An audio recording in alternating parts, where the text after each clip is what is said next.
Have you ever been praised for being wise beyond your years?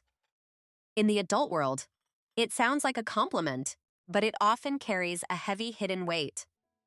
In the silence of a quiet home, many children are learning a role they were never meant to play, acting as the emotional anchor for their struggling parents. This quietness is not peace, it is a careful performance. For many, being an understanding child was not a choice, but a necessary strategy for their family survival. Labels like good girl or little adult seem positive, yet they trap a child behind a mask of compliance, hiding their own needs to please everyone around. Behind that smile is a silent scream for help. In psychology, this early maturity is often a sign of a child trying to fix a broken world. The child grows up, but the role remains. Many adults today find themselves still carrying the same exhaustion they felt when they were just 8 years old. They are the ones who cannot say no, the ones who feel responsible for everyone else's happiness, while their own internal house is slowly crumbling into pieces. She sees the little girl who was praised for being so helpful, not realizing that praise was actually the beginning of a lifelong cycle of self-sacrifice. You are still playing a part in a movie that was cast long ago, and that role is the emotional caretaker for everyone you meet in life. The price of being an understanding child is the loss of your own childhood. It is a sacrifice that no one ever asked you to make officially. Today, we dive deep into the phenomenon of parentification. We will explore why you feel this way and how you can finally begin to set yourself free. Psychology calls this parentification. It is a reversal of roles where the child becomes the parent, and the parent becomes the one who needs constant care. It is not just about doing chores or helping with the laundry. It is about a child being forced to mix the emotional stability of their own parents. In this dynamic, the child abandons their own development to become a mediator or a therapist for the people who should be protecting and nurturing them. These children borrow the shoulders of adults long before their own bones. Are stories strong enough to carry such weights, leading to a distorted sense of identity? They learn to prioritize others' feelings so effectively that they eventually forget how to feel their own emotions or identify their own basic needs and desires. The boundaries between where the parent ends and the child begins become blurred, creating a lifelong habit of over-responsibility for things they cannot actually control. This role reversal leaves a permanent scar on the psyche. It creates a person who feels they only have value if they are being useful to others. They wear the mask of maturity to hide the fear of abandonment. If they aren't perfect, if they aren't helpful, they fear they will be left alone. Time moves forward, but the child remains stuck in a loop of caretaking. This pattern repeats in friendships, in workplaces, and in their own romantic relationships. Living this way is like walking on a tightrope every single day. You are constantly balancing the needs of everyone else while ignoring your own stability. Understanding this definition is the first step toward breaking the cycle. It allows you to see that your behavior was a response to an unhealthy environment. Let us look at this through the lens of science. Our brains are incredibly adaptive, especially when we are children trying to survive in difficult homes. When a child grows up with unstable parents, their nervous system stays in a state of high alert, constantly scanning for signs of danger or sadness. They become experts at reading body language, tone of voice, and even the speed of a parent's breathing to predict their next emotional outburst or collapse. This is not a natural talent, it is a survival mechanism.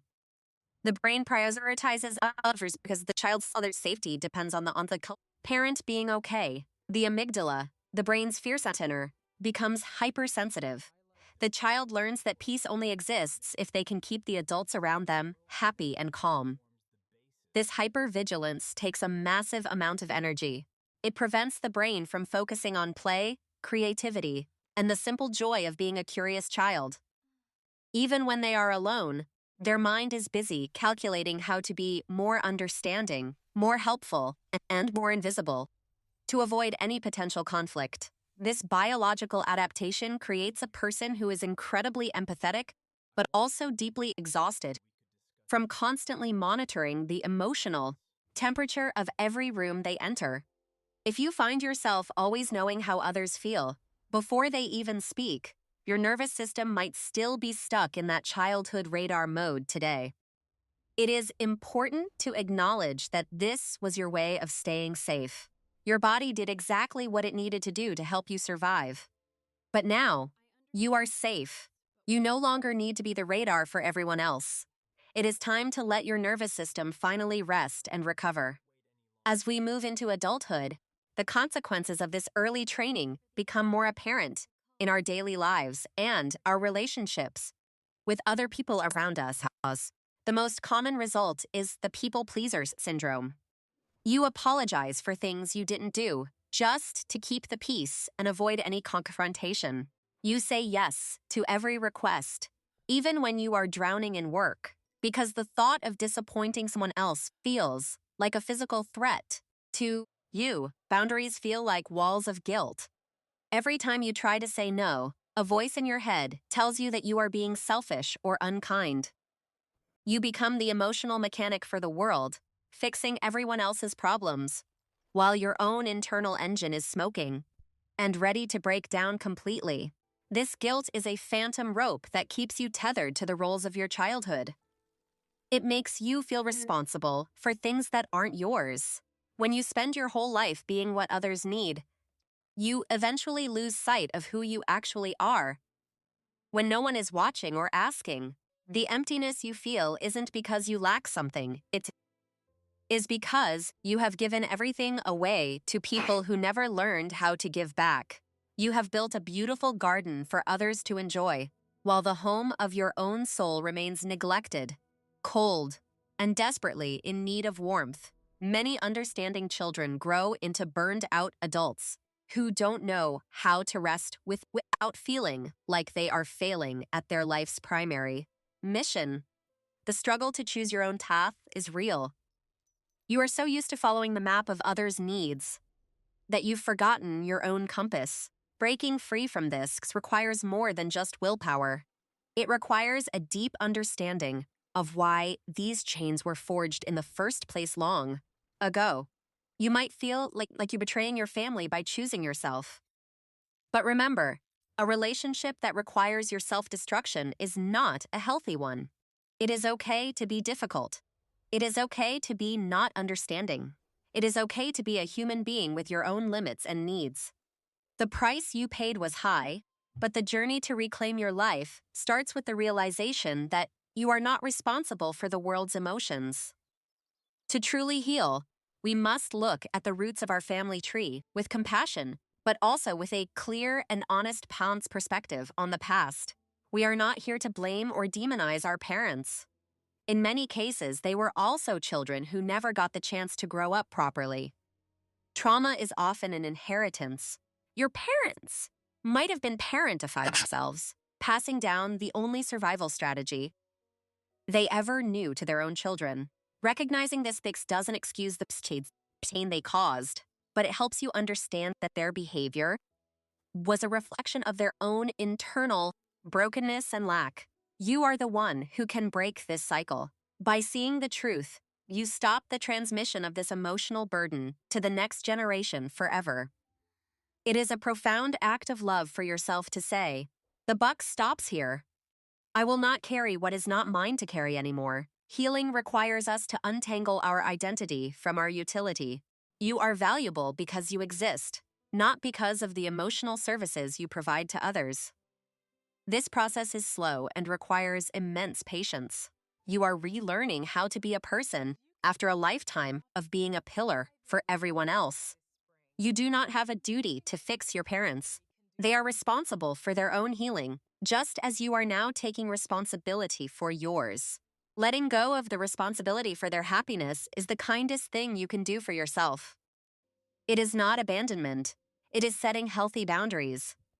Your wounds are not your fault, but your healing is your responsibility and your greatest opportunity to finally live an authentic and joyful life for yourself. Forgive yourself for the times you couldn't save them. You were just a child, and you did the best you could with the tools you had. True empathy starts with yourself. You cannot pour from an empty cup, and you cannot heal others while you are still bleeding from your own past. The view from the other side of healing is beautiful. It is a world where you are allowed to be messy, imperfect, and completely and wonderfully human. Start by acknowledging your pain without judgment. You are here, you are seen, and your story matters more than the roles you were forced to play. The final stage of this journey is learning how to be a child again. It means allowing yourself to play without a purpose or a goal. Give yourself permission to be unproductive. Give yourself permission to be silly. Give yourself the childhood you were denied so many years ago by the world. You deserve to be loved for who you are, not for what you do. Your value is inherent and does not depend on your helpfulness to others.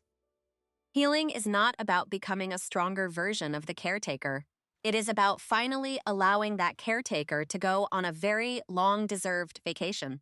The understanding child finally gets to be the understood adult. You are finding people who can hold space for you, just as you did for them. You are learning that it is safe to receive. You are learning that you don't have to earn your place at the table through constant emotional labor. If this video resonated with you, please know that you are not alone. Thousands of people are walking the same path towards self-transformation and inner peace. You are allowed to be weak. You are allowed to be tired. You are allowed to prioritize your own heart above the demands of everyone else around. The journey of self-love is the most important work you will ever do. It is the foundation upon which your new, authentic life will be built. Thank you for having the courage to look at your past and for choosing to heal. Your future self will thank you for this incredible bravery today. Take a deep breath and let it out. The weight is lifting. You are free to be yourself now, and that is more than enough for anyone. Believe in your own worth. Healing is possible, and it starts with a single step toward your own heart. Goodbye, and take very good care of yourself.